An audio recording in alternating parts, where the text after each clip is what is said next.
वंदितु वंदितु सौवसिद्धे ध्रुवमचलमनोवमं गदिं पत्ते वोच्छामि समयपाहुड मिनमो सुधकेवली भणिदम् नमः समयसाराय स्वानुभूत्या चकासते चित्स्वभावाय भावाय सर्वभावांतरच्छिदे।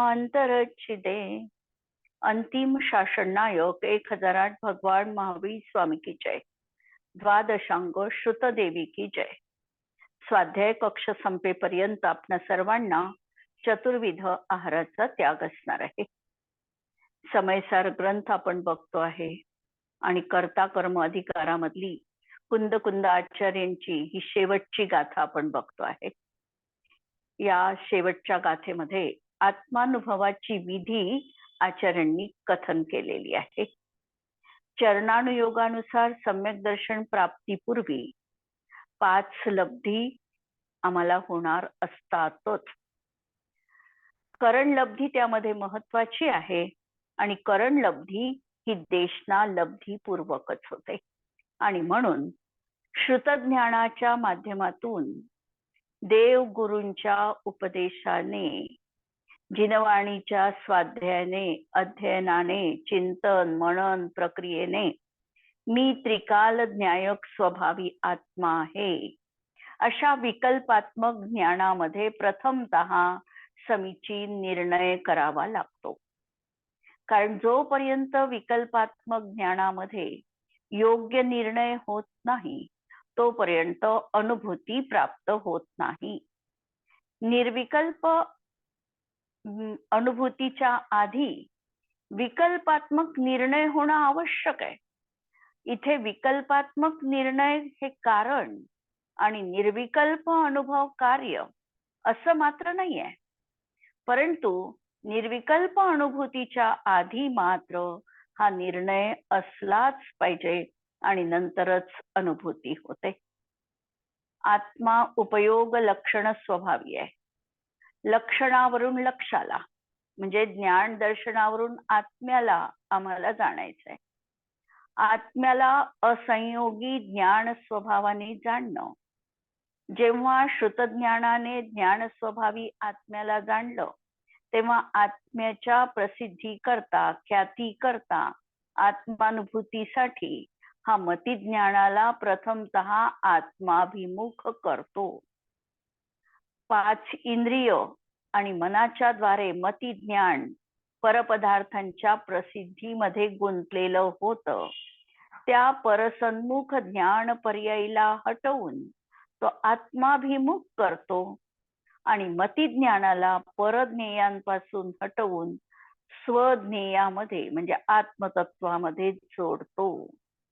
नंतर श्रुतज्ञान हे नयात्मक आहे, त्यामुळे इथे अनेक विकल्प आहे। मी बद्ध आहे, मी अबद्ध आहे, मी शुद्ध आहे, मी अशुद्ध आहे, मी एक आहे, अनेक आहे, हे सर्व विकल्प आकुलता उत्पन्न करणारे आहे।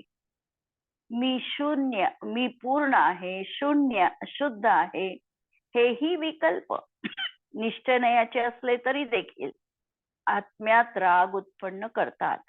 म्हणून सर्व पक्षांच्या अतीत असा अनुभव आहे। म्हणून श्रुतज्ञानाच्या बुद्धीला मर्यादा करून श्रुताचे सर्व विकल्प दूर करून श्रुतज्ञानाला पण आत्मसन्मुख करतो। जेव्हा हे दोन्ही ज्ञान स्वसन्मुख होतात तेव्हा त्या समयात वर्तमान पर्यायीत अखंड निज आत्मा येतो। निजरस, ज्ञानरस, आनंदकंद, शांतरस, समरस, वितरागरस असा आत्मा प्रसिद्ध होतो आणि हेच म्हणजे सम्यक दर्शन किंवा सम्यक ज्ञान आहे। आणि आत्मा आणि सम्यक दर्शन हे वेगवेगळं नाही, नाम वेगळं आहे पण वाच्य मात्र एकच असणार आहे। अशी ही भेदविज्ञानाला समर्पित असलेली गाथा आणि या गाथेचा प्रयोग आमच्याही जीवनात आम्हाला करायचा आहेच आणि करत असताना सतत अंतरंगामध्ये एकच ध्यास, मी शुद्ध आहे आणि मला अनुभव घ्यायचा आहे. शुद्ध आहे हे विकल्प आणि मला अनुभव घ्यायचा आहे हाही विकल्प. पण या विकल्पाला स्थायी स्वरूप बनवून आमच्या सर्व क्रिया जेव्हा आम्ही याला समर्पित करू त्या समयात आत्मानुभूती होणार आहे. क्रिया करत असताना प्रत्येक क्रियेचं ध्येय आमच्या जीवनात काय असावं अष्टक देतोय. ध्येय आमच्या जीवनात मला अनुभव यावा. स्वाध्याय करते आहे, अनुभव यावा हे त्रिकाली ज्ञेय हे कधीही आमच्या जीवनातून हटता कामा नये. तरच आम्हाला आमच्या शुभ क्रियांच्या माध्यमातून शुद्धाची प्राप्ती होणार आहे. शुभ क्रिया शुद्धाला देणार नाही, पण आम्ही जे शुद्ध ध्येय निवडलं आहे त्यामुळे आम्हाला शुद्धाची प्राप्ती होणार आहे. म्हणजे शुद्धातूनच शुद्धाची प्राप्ती होणार आहे. पण त्याच्या आधीची क्रिया मात्र निश्चितच शुभोपयोगाची असणार आहे. तर अष्टक देत असो, स्वाध्याय करत असो, सामायिकामध्ये जप करत असू, निर्विकल्प सामायिक नाही, जपरूप सामायिक, नमोकार मंत्राची माला फिरतो आहे, अरस सिद्धाचार्य उपाध्याय साधू ही माला फिरतो आहे. ही माला फिरत असताना वचनाचा जल्प सुरू आहे, पण याचं ध्येय आमच्या जीवनात आत्मानुभूती हे जर आम्ही निश्चित केलं तर यदा कदाचित शब्दांना जेव्हा विराम दिला जाईल तेव्हा अनुभूतीची आम्हाला उपलब्धी होईलच. असा हा प्रयोग निरंतर आमच्या जीवनात श्वासाच्या अंतिम समयापर्यंत आम्हाला सतत जागरूक ठेवायचा आहे. निदान तशी भावना तरी आम्हाला भावायची आहे. अशा तऱ्हेने आम्ही ही गाथा बघितली आणि आता या कलश रूपाचं काव्य या ठिकाणी सांगत आहे. 93 नंबरचा कलश आहे. आक्रामन्न विकल्प भाव मचलम पक्षेर्नयानां विना सारो यस्समयस्य भाति निवृते रास्वाद्यमान स्वयं विज्ञाने करसैष भगवान पुण्य पुराण पुमान ज्ञानं दर्शनमप्ययं किमथवा किंचनेकोऽप्ययम् आक्रामन्य विकल्प भावमचलं पक्षेर्नयानां विना सारो यस्समयस्य भाति निवृते रास्वाद्यमान स्वयं विज्ञाने करसस एष भगवान पुण्य पुराण पुमान ज्ञानं दर्शनमप्ययं किमथवा किंचन्यनेकोऽप्ययम्. हा जो ज्ञानीला स्वयं आत्मा अनुभवात येणार आहे, हा आत्मा एक विज्ञान ज्ञान घन स्वभावी आहे. या आत्म्याला कोणत्याही नावाने संबोधित करा. जसं आम्ही सहस्रनामामध्ये भगवंतांची 1008 नावांना स्तवन करतो, त्याच्यामधलं कोणतंही नाव आम्ही वापरलं तरी देखील त्याचा वाच्य जो आहे हा असा अरहंत परमेशची आहे. आता या ठिकाणी आम्ही आत्म्यासाठी स्वयं आत्म्यासाठी कोणतंही त्यापैकी नाव घेतलं तरी जो अरहंत परमेष्ठीला वाच्य म्हणून आम्ही नाम वापरणार आहे तेच नाव आमच्या आत्मतत्वाला देखील लागू पडणार आहे. श्रीमान स्वयंभू ऋषभ शंभव प्रभू काही म्हणा, श्रीमान म्हटलं तर श्रीनी जो संपन्न आहे. आणि श्री म्हणजे काय, तर श्री म्हणजे अंतरंग आणि बहिरंग लक्ष्मी, आणि जो संपन्न आहे तो आहे श्रीमान. स्वयंभू म्हणा, स्वयंभू म्हणजे ज्याला दुसऱ्याच्या ज्ञानाची गरज भासली नाही, स्वयं स्वतःमधून ज्ञानाची ज्याला प्राप्ती झालेली आहे असे जे आत्मे ते स्वयंभू आत्मे म्हटले गेले. तीर्थंकरांना कोणताही गुरु जीवनात नव्हता त्या भवामध्ये, ते स्वयं स्वतःच्याच ज्ञानाच्या माध्यमातून स्वयं केवल ज्ञानाला प्राप्त झाले, म्हणून त्यांना स्वयंभू म्हटले जाते. श्रीमान स्वयंभू ऋषभ. ऋषभ म्हणजे विशिष्ट नाव नाही आहे, आदिनाथ स्वामी एवढाच त्याचा अर्थ नाही. वृषभ म्हणजे शक्तिशाली, जो अनंत बलधारी आहे. जसा ऋषभ म्हणजे बैल, हा बैल शक्ती संपन्न आहे, त्याप्रमाणे जो आत्मा बलशाली आहे, किंवा वृष म्हणजे धर्म, आणि वृषभ भ म्हणजे भाती, धर्म ज्यांच्यामुळे प्रतिभासित होतो तो वृषभ. शब्दांची जर आम्ही व्युत्पत्ती करू म्हटलं एकेका शब्दाची सहस्रनामामधल्या, तर त्या शब्दांना इतका सुंदर अर्थ आहे. एक एक शब्द जणू काही आम्हाला भगवंतांचं एक एक अलौकिक स्वरूप, एक एक अलौकिक गुण दाखवत आहे. अशा तऱ्हेने अच्युत हा शब्द वापरला. अच्युत म्हणजे जो आपल्या ज्ञानापासून कधीही चलायमान होत नाही, त्रिकालवरती आपले गुण त्यांनी कधी सोडले नाही, तो आहे अच्युत, अव्यय, ज्याचा कधी नाश होणार नाही जीवनामध्ये. असे शब्द त्या ठिकाणी आत्मद्रव्यासाठी वापरल्या गेलेले आहे. जे भगवंतांच्या स्तुतीमध्ये वापरले तेच माझ्या त्रिकाली ध्रुव स्वभावी आत्मतत्वावर देखील लागू पडतात. त्याला कोणत्या नावानी संबोधन करावं हे माझं मी बघेन. जसं म्हटलं की भक्ता याच्यामध्ये मेरी भावनामध्ये त्यांना अनेक नावं, कोणतीही नावं देवा, हरिहर ब्रह्मा या उसको स्वाधीन कहो. कोणते नाव दिलं हे महत्वपूर्ण नाही, गुण कोणते आहे आणि गुणाचा वाच्य काय आहे हे महत्वाचं आहे. आणि इथे देखील हेच सांगितलेलं आहे की असा हा आत्मा जो आहे हा विज्ञान घन आहे, ज्ञान रस स्वभावी आहे.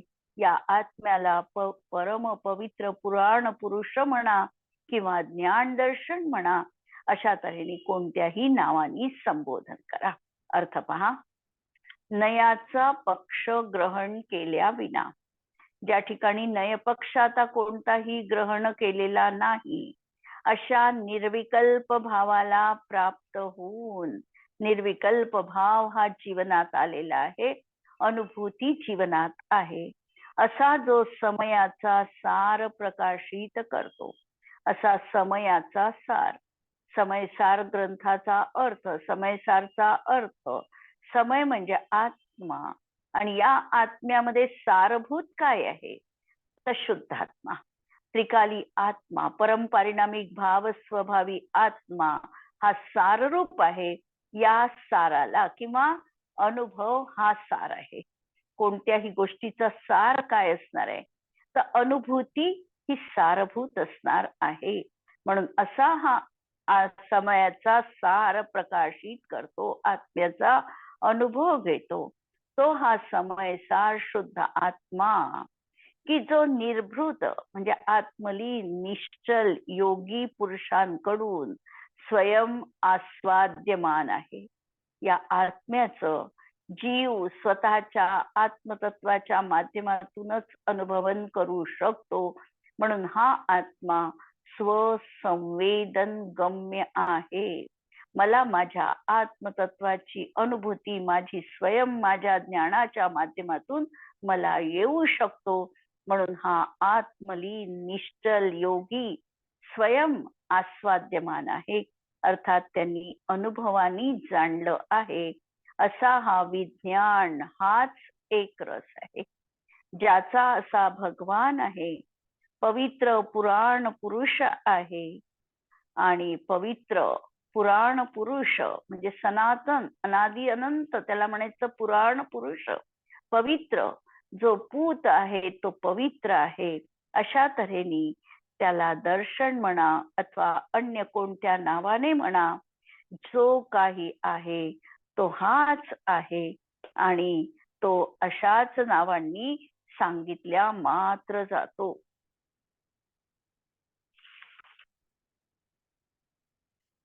स्वानुभव कसा असतो आणि स्व काय आहे हे या कलशामध्ये सांगितलेलं आहे. नयाचं लक्षण काय आहे, नय कशाला म्हणायचं तर नयाच्या अनेक व्याख्या आहेत. नेती इति नयः, जो वस्तू स्वरूपापर्यंत पोचवितो त्याला नय म्हणतात, किंवा ज्ञाताच्या अभिप्रायाला किंवा वक्त्याच्या अभिप्रायाला नय म्हटल्या जातो.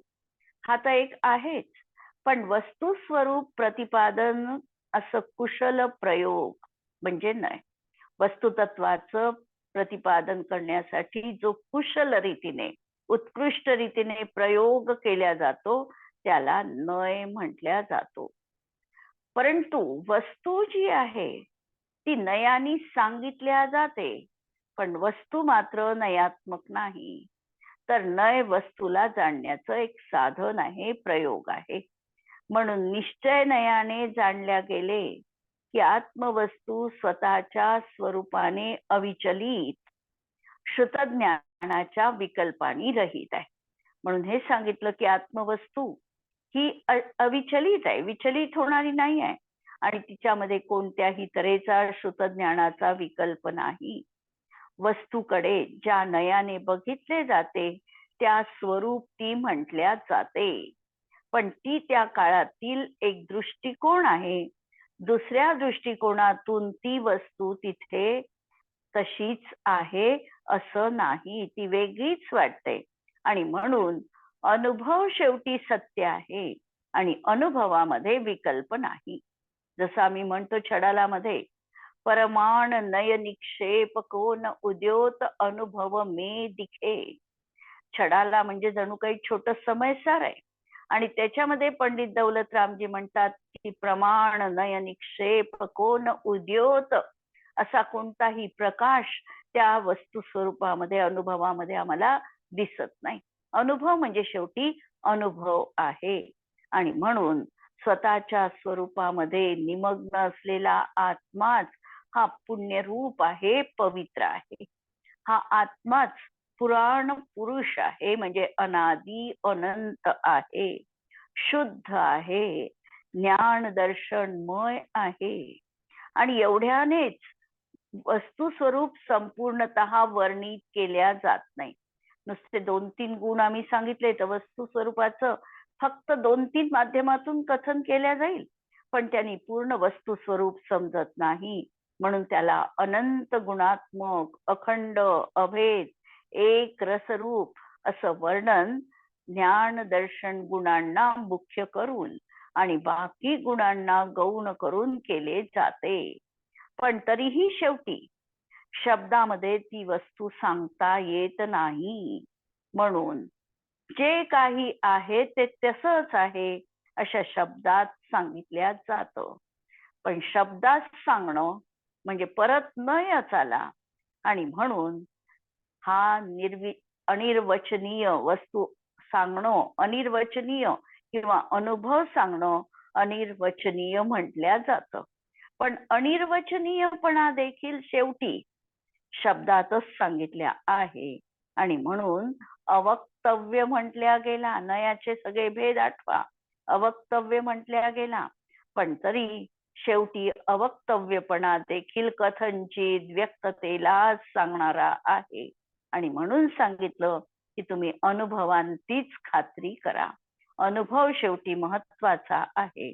म्हणून या कलशामध्ये दृष्टीचा विषयभूत जो आत्मा, सम्यक दर्शन ज्ञान चारित्राचा मूल आधार असलेला जो आत्मा आहे त्याची महिमा या कलशामध्ये सांगितल्या गेलेली आहे. पंडित दौलतरामजी म्हणतात, दरबकी नय अरपरजाय नय दो, द्रव्य नय आणि पर्याय नय. श्रुत ज्ञान रूप श्रुत ज्ञान तो परोक्ष आहे. हे श्रुत ज्ञान रूप आहे आणि श्रुत ज्ञान तो परोक्ष रूप आहे. शुद्ध परमात्म को अनुभव प्रगटो ताते. अनुभव विराजमान अनुभव अदोख है. शुद्ध परमात्म्याचा अनुभव मात्र हा प्रत्यक्ष आहे, आणि अनुभव ज्या ठिकाणी आहे त्या ठिकाणी अनुभव अदोख है. अदोख म्हणजे निर्दोष आहे. अनुभव प्रवाण भगवान पुराण पुरुष, ज्ञान और विज्ञानमय महासुख पोख है. अनुभव हे नेहमी प्रधान रूप असणार आहे. त्याला भगवान म्हणा, पुराण पुरुष म्हणा, नाव काही पण द्या, ज्ञान आणि विज्ञानमय असा हा महासुखपोख आहे, म्हणजे सुखाला पोषक असणारा असणार आहे. परम पवित्र यो अनंत नाम अनुभव को, अनुभव बिना न कहूं और ठौर मोख है. अनुभवाशिवाय काहीही नाही. अनुभव नसेल तर मोक्ष देखील आम्हाला जीवनामध्ये प्राप्त होऊ शकत नाही. तर असं बनारसजी दासजींनी यावर सुंदर असं काव्य रचलेलं आहे. यानंतर पहा 94वा कलश. दूरं भूरि विकल्पजाल गहने भ्राम्यन्निजौघाच्युतो, दूरादेव विवेक निम्न गमना, नीतो निजौघं बलात्. विज्ञेनेक रसदेक रसिना मात्मानमात्मा हरन्, आत्मन्येव सदा गतानुगतता, मायात्ययं तोयवत्. कल्पना करा की एखादा पाण्याचा छोटा ओघळ हा मूळ स्त्रोत्रापासून निघून दुरूनच कुठेतरी भरकटल्या गेलेला आहे. एक मोठा जलौघ आहे आणि या जलौघातला एक छोटा ओघळ वाहत वाहत आपल्या मूळ स्त्रोतापासून भरकटून इतरत्र वाहवत गेलेला आहे. या पाण्याच्या ओघळाला परत त्या मूळ पाण्याच्या प्रयोगामध्ये आम्हाला विलीन करायचं आहे. आणि हा पुरुषार्थ जीवनामध्ये कशा तऱ्हेने साध्य होऊ शकणार आहे, हा भाव याच्यामध्ये या कलशामध्ये ठेवलेला आहे. ज्याप्रमाणे पाण्याचा छोटा ओघळ आपल्या ओघापासून च्युत होऊन, मूळ त्याचं गंगोघ आहे आणि त्यापासून हा एक ओघ दूर झाला आणि च्युत होऊन दूर गहन वनामध्ये वाहत राहावा. त्याला दुरूनच उताराच्या मार्गाने आपल्या ओघाकडे बलपूर्वक कलविले असताना तो ओहळास आपल्या ओघाकडे खेचून प्रवाहरूप होऊन आपल्या प्रवाहामध्ये येऊन मिळतो. हा भरकटलेला आहे आणि भरकटलेला असल्यामुळे त्याला आता जर परत मूळ ओघामध्ये सामील करायचं असेल तर अशा रीतीने उताराची जागा शोधून बलपूर्वक प्रयत्न करून त्या परत मूळ ओघाकडे वळविल्या जातं, मूळ ओघामध्ये समाविष्ट करून घेतल्या जाते. त्याप्रमाणे उदाहरण तर आम्हाला लक्षात आलं, परंतु हे आम्हाला आमच्या आत्मतत्वावर घटित करायचं आहे की हा आत्मा आपल्या विज्ञान घन स्वभावापासून च्युत होऊन प्रचुर अशा विकल्प जालाच्या गहन वहनामध्ये दूर भ्रमण करत होता. अनादिकालापासून हा स्वभावापासून च्युत झालेला आहे. मूळ त्याचा विज्ञान घन स्वभाव, या स्वभावाला त्यांनी सोडलेला आहे आणि आपल्या विकल्प जालामध्ये हा दूरवर कुठेतरी एकटाच भरकटत आहे.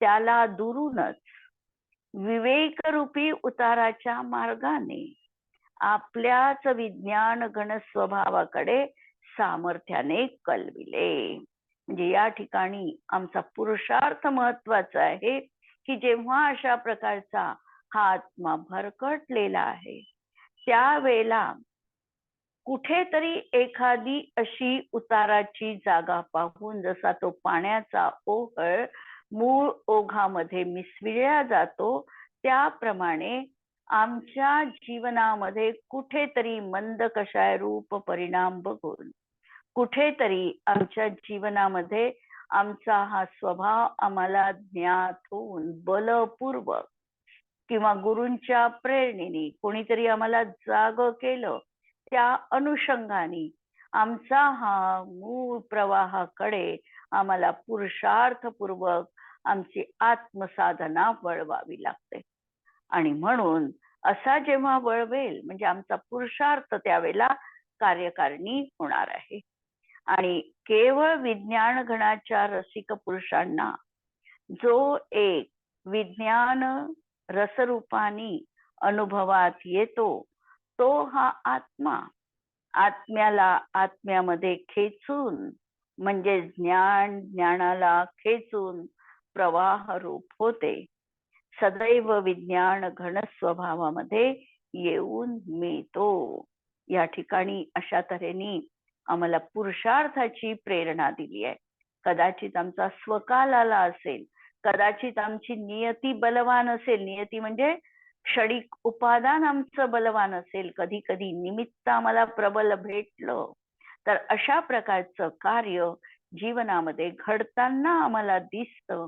आणि म्हणून असं म्हटलं जातं की पुरुषार्थ पण आम्हाला जीवनामध्ये करणं आवश्यक आहे. आमचं स्वसामर्थ्य आमच्या आत्मतत्वाकडे जेव्हा वळविलं तेव्हा हा जीव सहज आमच्या मूळ ज्ञान स्वभावाला प्राप्त झालेला आहे. ज्याप्रमाणे पाण्याचा छोटा ओघळ आपल्या मूळ प्रवाहातून कोणत्या तरी मार्गाने बाहेर पडून वनामध्ये अनेक ठिकाणी वाहत जातो आणि पुन्हा कोणत्या तरी उताराच्या वाटेने परत आपल्या मूळ प्रवाहामध्ये येऊन मिसळतो, तद्वत आत्मा देखील मिथ्यात्वाच्या मार्गाने स्वभावच्युत होऊन विकल्पांच्या वनामध्ये भ्रमण करत करत कोण्या एका भेदविज्ञानाच्या उताराच्या वाटेने स्वयं आपणालाच खेचून आपल्याच विज्ञान घन स्वभावामध्ये येऊन मिळतो. अशा तऱ्हेचा हा कलश आहे. हा कलश बघा,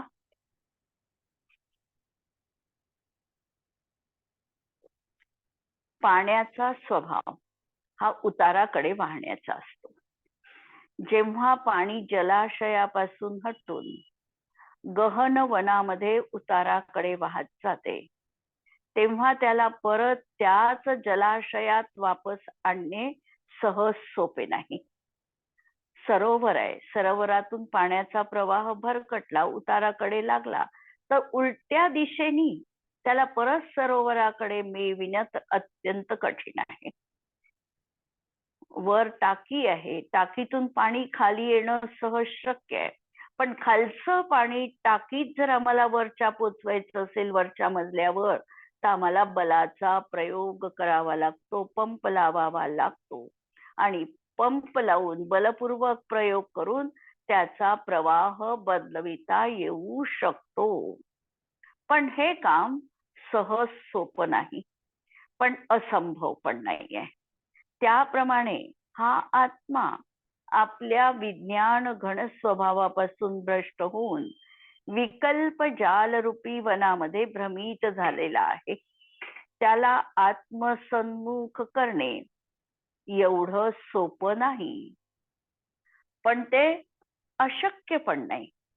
आपल्या विवेकरूपी ढालीच्या मार्गाने निज विज्ञानगण स्वभावाकडे जर आम्ही स्वतःला बलपूर्वक वळविले तर त्याला आत्मानुभव होऊ शकतो. हे कार्य कठीण आहे, पण असंभव नाही.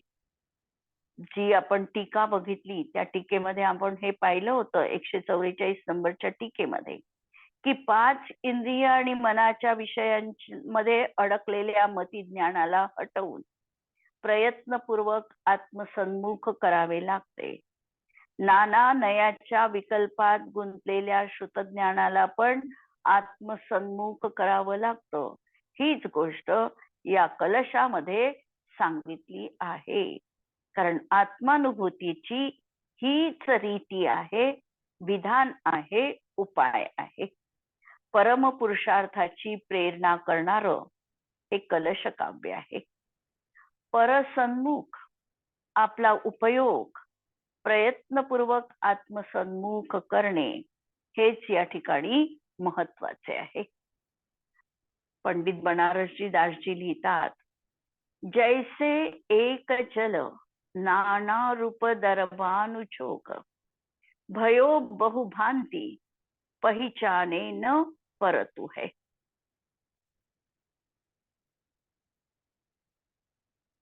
फिरी काल पाई दरबानुजोग दूर होत, अपने सहज नीचे मार्ग ढरतु है। तैसे यह चेतन पदार्थ विभाव तासो, गति जोनी भेष भव भावरी भरतु है।